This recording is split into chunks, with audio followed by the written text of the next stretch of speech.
ఏ మూలకెళ్ళినా ఉత్తరాంధ్ర నుంచి శ్రీకాకుళం జడ్డిలిన ఇసుక మాఫియాలు,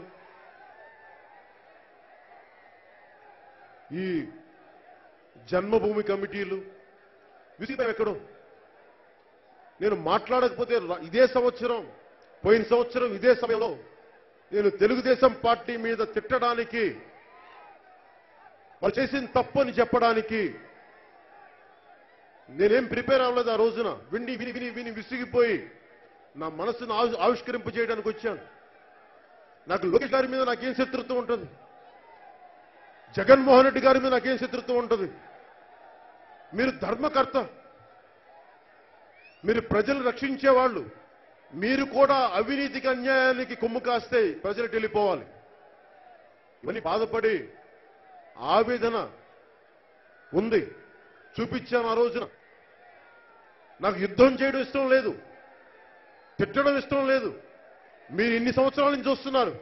నన్ను వ్యక్తిగతంగా ఎంతమంది 6 నెలలు 9 నెలలు అమ్మ ఆలి తిట్టినా కానీ నేను భరిస్తాను.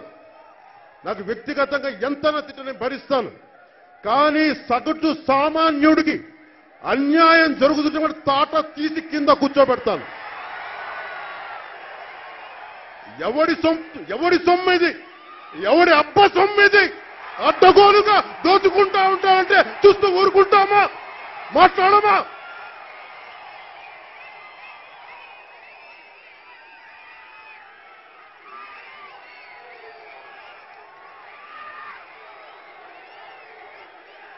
ఒకవైపు మీరు మహాత్మా గాంధీ గారికి దండలేసి అంబేద్కర్ ఆశయాలకి మేము అండగా ఉన్నామని చెప్పి అడ్డగోలుగా మీరు దోపిడీ చేస్తా ఉంటే అది రాజ్యాంగబద్ధమైనదా?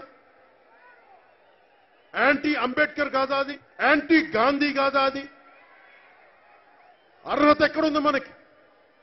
ఈ విసుగు, సగటు ఉన్న కోపం, ఆవేదన జనసేన తరపు మీ అందరి ఆవేదన, కోపమే పవన్ కళ్యాణ్ నుంచి బయటకు వస్తాయి. కానీ పవన్ కళ్యాణ్ వ్యక్తిగతంగా తిట్టండి, పవన్ కళ్యాణ్ వ్యక్తిగతంగా దాడి చేయండి, వాడు ఒక మాట మాట్లాడు. ఇది నేను ఎంచుకున్న సిద్ధాంతం.